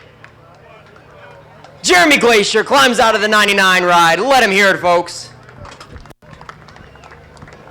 And yes, we've seen Jeremy here this year once before, but post-race tech said otherwise. So, Jeremy, a little redemption tonight for you? Yes, we needed it. Hopefully Tech's feeling the love tonight, and we'll see how it goes. But just thank all the fans. You know, where else could you be on a Saturday night and have this much fun? So I got a lot of family here tonight. That's not normal, so I appreciate that. And I don't know, it's great. Congratulations to second and third, and hopefully we can make it here again. Thank you, Nick. Jeremy, any sponsors you want to thank? How about Rocky Acres Farm? Well, that's my own farm, so but it never bitches about the bill, so takes care of me for sure. All right, Jeremy Glacier, everybody. All right, so we got Sean Emery. Ken was saying his first podium for a few years, right, Sean? Been a couple years now, yeah. Wow, so you must be excited to be here. I'm pretty happy to be here. I told Jeremy before the race he had this. I had nothing for him. Anybody you want to thank on the 13 ride? Yeah, I got to thank PMP Machine, JT Machine, PJ's Creations, my mom, dad, my wife is hiding right over there, and say hi to my Uncle Randy watching on TV. All right, Sean, did you have fun out there? It was getting pretty wild there at the end with a bunch of restarts. I don't think I've had any more fun driving than with Dan right here. That's awesome to hear. Jeremy said you can't have any more fun. Sean says you can't have any more fun. We'll go on to Dan McCaig Jr. It's your dad's birthday. How about you? Are you having fun? Oh, yeah, having a bunch of fun. I mean, I wish I could have gotten second. I mean, that late race caution, I didn't really want that, but, I mean, it is what it is. I'll take third every day, so, yeah, it was pretty fun. All right, Dan, who do you got to thank on the 40 ride? I got to thank my family. I know my mom's watching on TV. She would like to be here, but she's not. But thank you, Mom. My dad, we changed all 4 springs on the car today. So, I mean, it was a wild day, and he helped David Boucher and all my sponsors, Pearson Heating and Cooling, B&D Burner Service, Webster Service Center, ECC, SOS Towing, and JP Family. All right, Dan McCaig Jr., everybody.